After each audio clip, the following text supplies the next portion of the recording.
Tough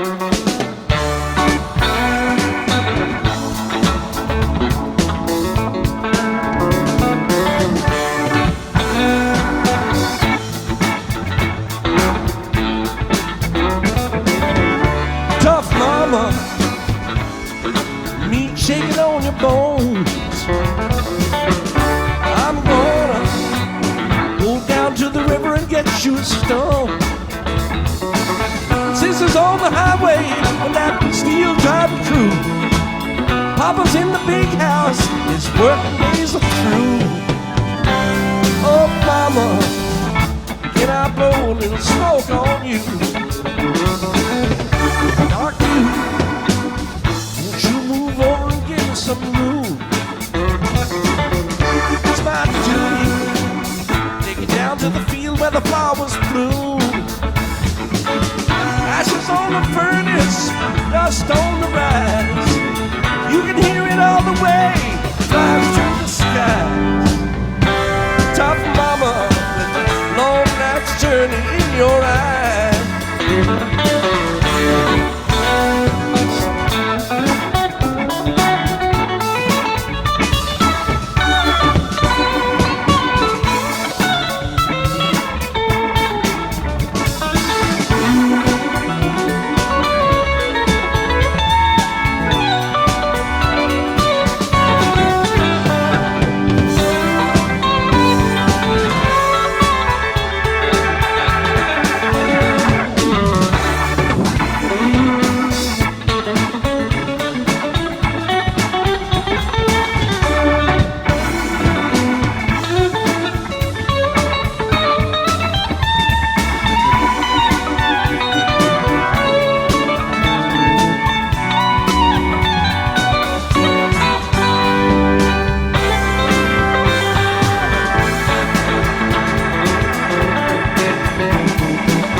Just falling, world of illusion at my door.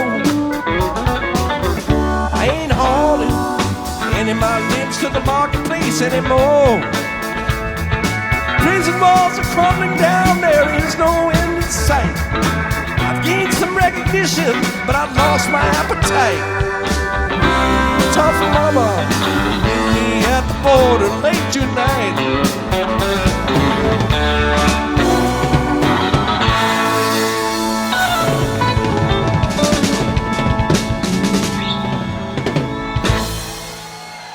Chapter 2, There is a Solution. We of Alcoholics Anonymous know thousands of men and women who were once just as hopeless as Bill. Nearly all have recovered. They have solved the drink problem. We are average Americans. All sections of this country and many of its occupations are represented, as well as many political, economic, social, and religious backgrounds. We are people who normally would not mix. But there exists among us a fellowship, a friendliness, and an understanding which is indescribably wonderful. We are like the passengers of a great liner the moment after rescue from shipwreck, when camaraderie, joyousness, and democracy pervade the vessel from steerage to the captain's table. Unlike the feelings of the ship's passengers, however, our joy in escape from disaster does not subside as we go our individual ways. The feeling of having shared in a common peril is one element in the powerful cement which binds us. But that in itself would never have held us together as we are now joined. The tremendous fact for every one of us is that we have discovered a common solution. We have a way out on which we can absolutely agree and upon which we can join in brotherly and harmonious action. This is the great news this book carries to those who suffer from alcoholism. An illness of this sort, and we have come to believe it an illness, involves those about us in a way no other human sickness can. If a person has cancer, all are sorry for him, and no one is angry or hurt. But not so with the alcoholic illness, for with it there goes annihilation of all things worthwhile in life. It engulfs all whose lives touch the sufferers. It brings misunderstanding, fierce resentment, financial insecurity, disgusted friends and employers, warped lives of blameless children, sad wives and parents. Anyone can increase the list. We hope this volume will inform and comfort those who are or who may be affected. There are many. Highly competent psychiatrists who have dealt with us have found it sometimes impossible to persuade an alcoholic to discuss his situation without reserve. Strangely enough, wives, parents, and intimate friends usually find us even more unapproachable than do the psychiatrist and the doctor. But the ex-problem drinker who has found a solution, who is properly armed with facts about himself, can generally win the entire confidence of another alcoholic in a few hours. Until such an understanding is reached, little or nothing can be accomplished.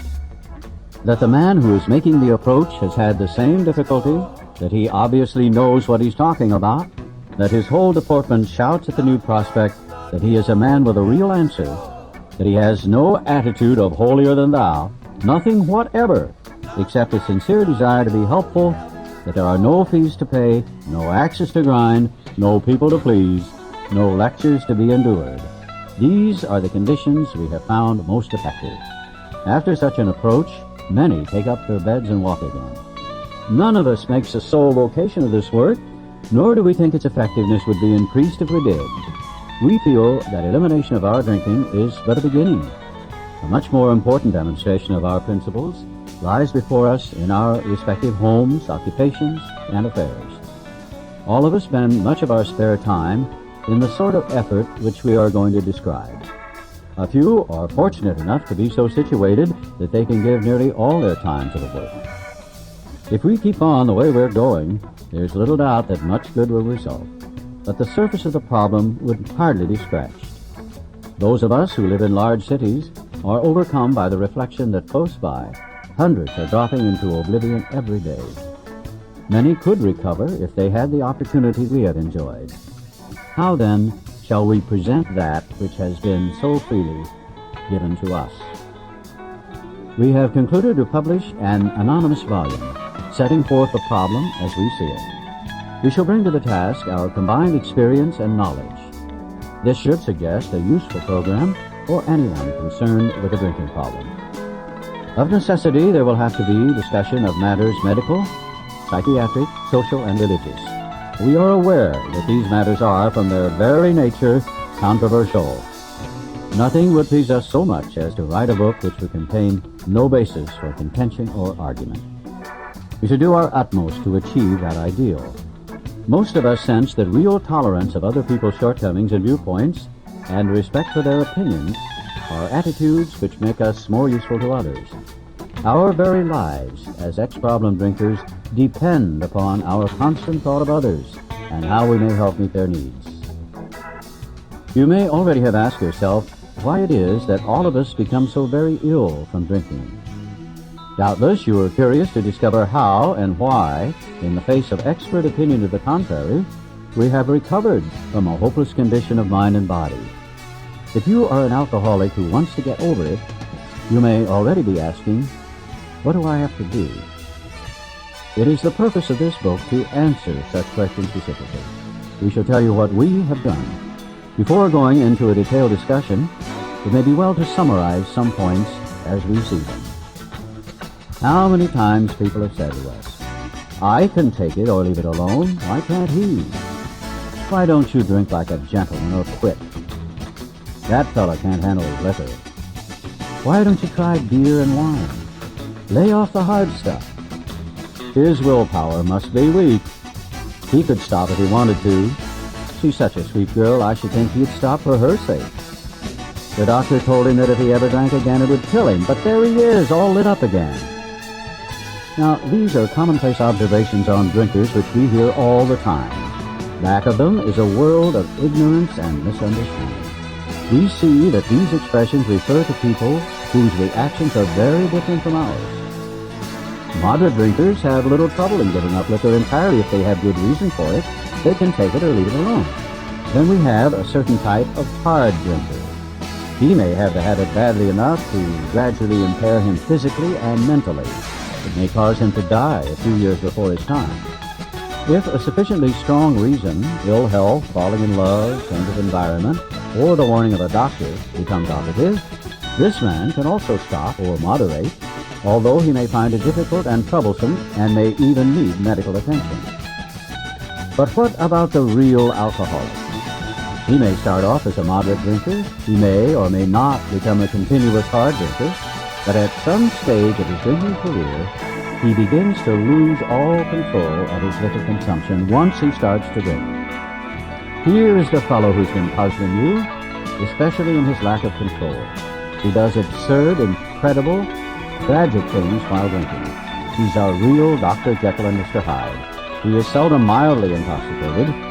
He is always more or less insanely drunk. His disposition while drinking resembles his normal nature but little. He may be one of the finest fellows in the world, yet let him drink for a day, and he frequently becomes disgustingly and even dangerously antisocial. He has a positive genius for getting tired at exactly the wrong moment, particularly when some important decision must be made or engagement kept. He is often perfectly sensible and well-balanced concerning everything except liquor, but in that respect, he is incredibly dishonest and selfish. He often possesses special abilities, skills, and aptitudes, and has a promising career ahead of him. He uses his gifts to build up a bright outlook for his family and himself, and then pulls the structure down on his head by a senseless series of sprees. He is the fellow who goes to bed so intoxicated he ought to sleep the clock around. Yet early next morning, he searches madly for the bottle he misplaced the night before. If he can afford it, he may have liquor concealed all over the house to be certain no one gets his entire supply away from him to throw down the wastepipe. As matters go worse, he begins to use a combination of high-powered sedative and liquor to quiet his nerves so he can go to work. Then comes a day when he simply cannot make it and gets drunk all over again.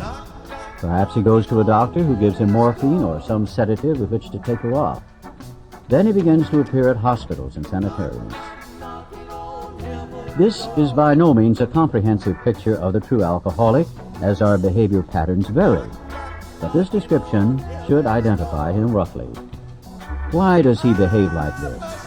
If hundreds of experiences have shown him that one drink means another debacle, with all its attendant suffering and humiliation, why is it he takes that one drink? Why can't he stay on the water wagon? What has become of the common sense and willpower that he still sometimes displays with respect to other matters? Perhaps there never will be a full answer to these questions.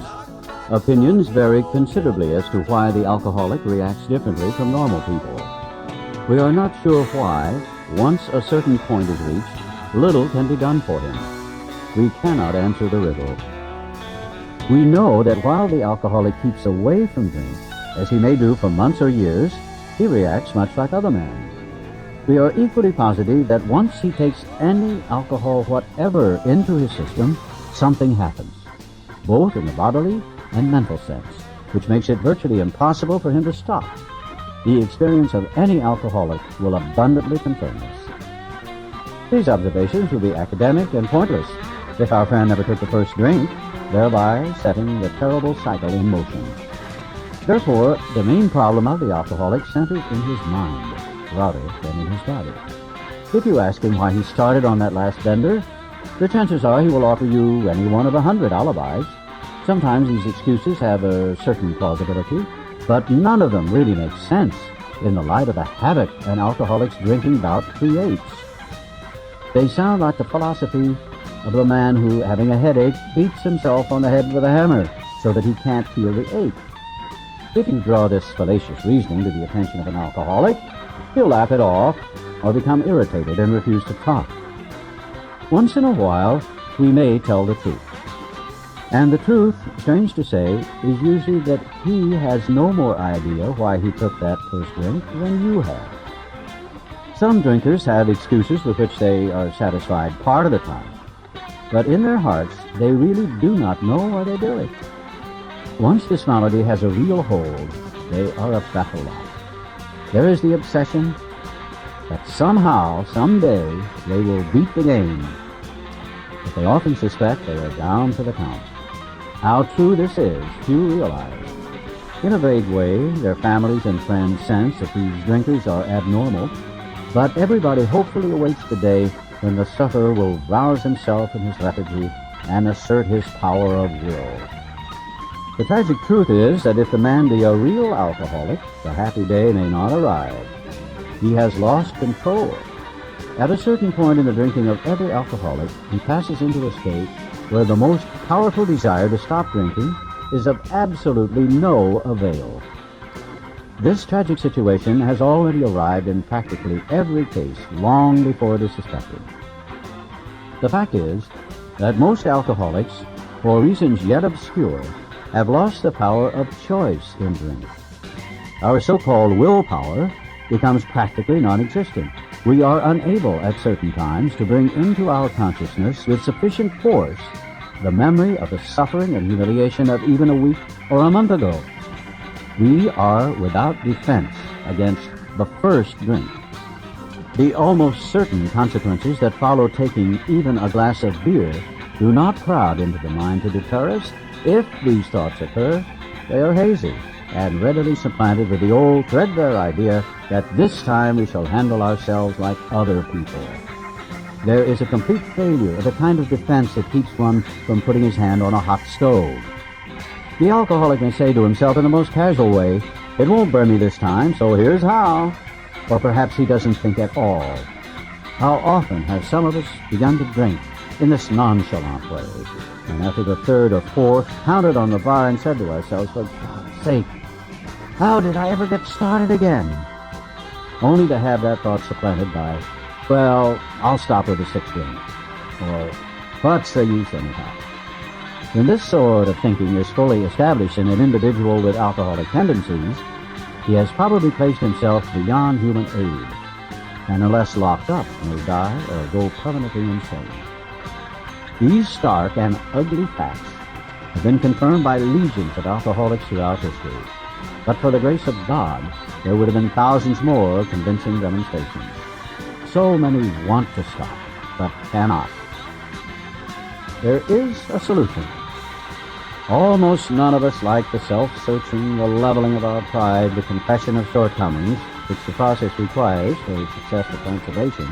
But we saw that it really worked in others, and we had come to believe in the hopelessness and futility of life as we had been living it. When, therefore, we were approached by those in whom the problem had been solved, there was nothing left for us but to pick up the simple kit of spiritual tools laid at our feet.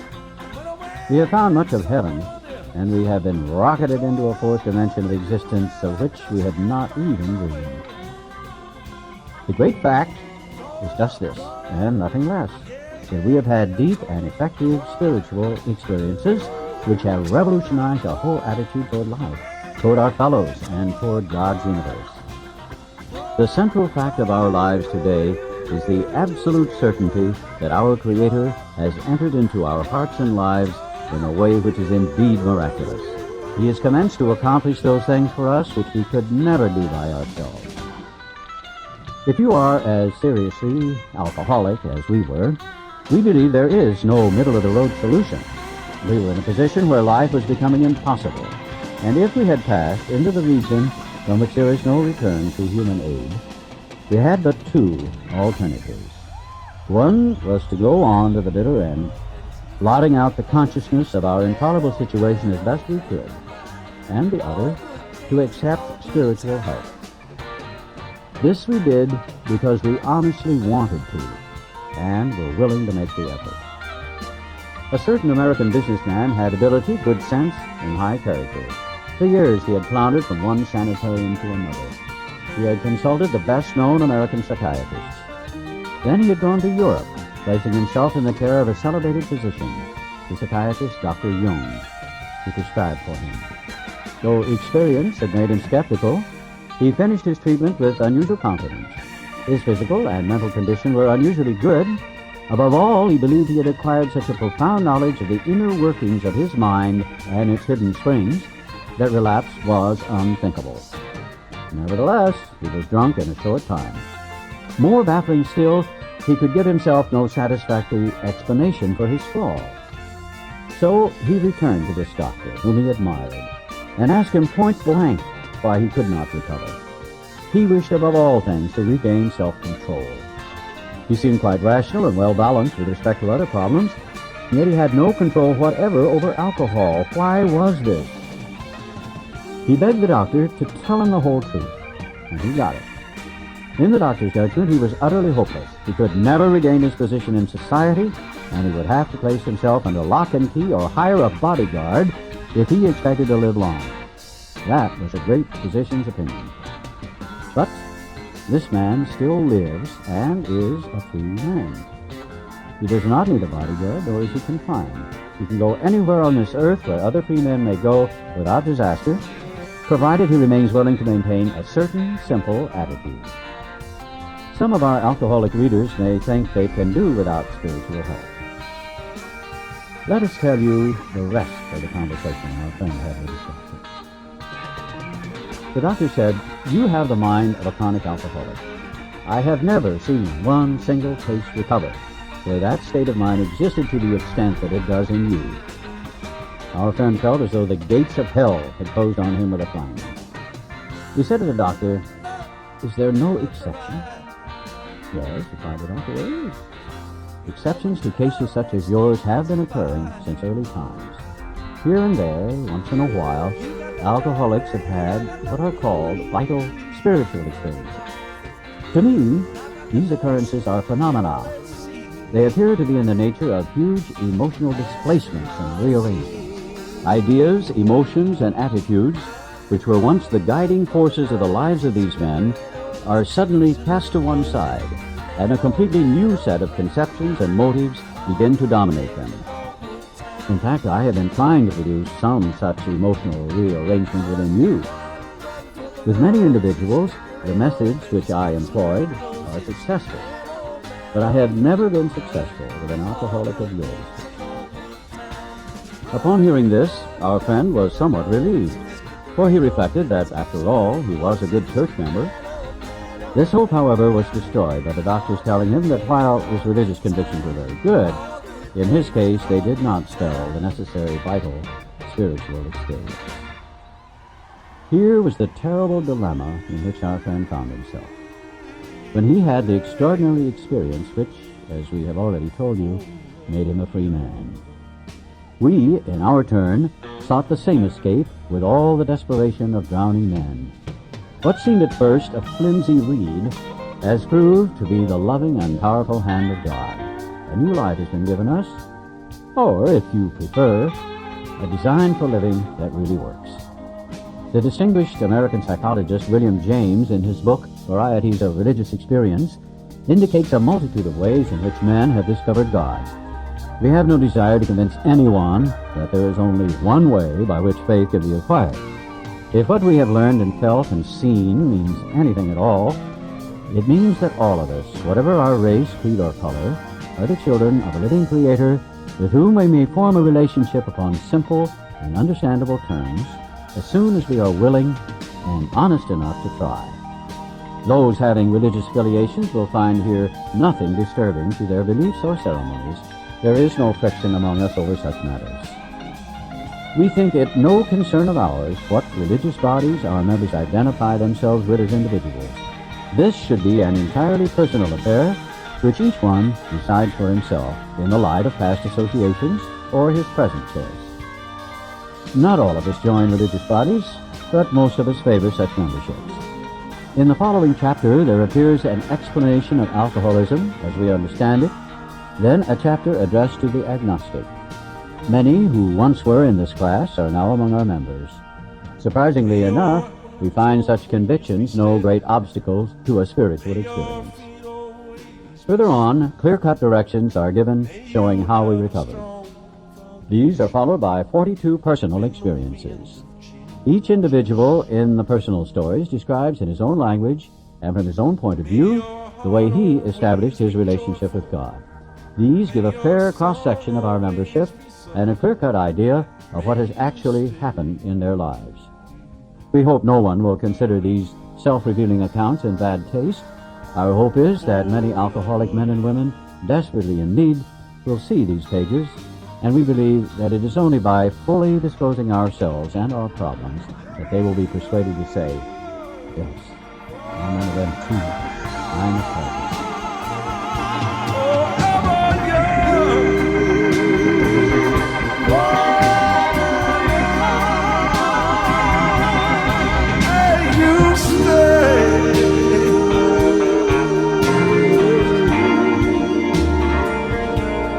Forever.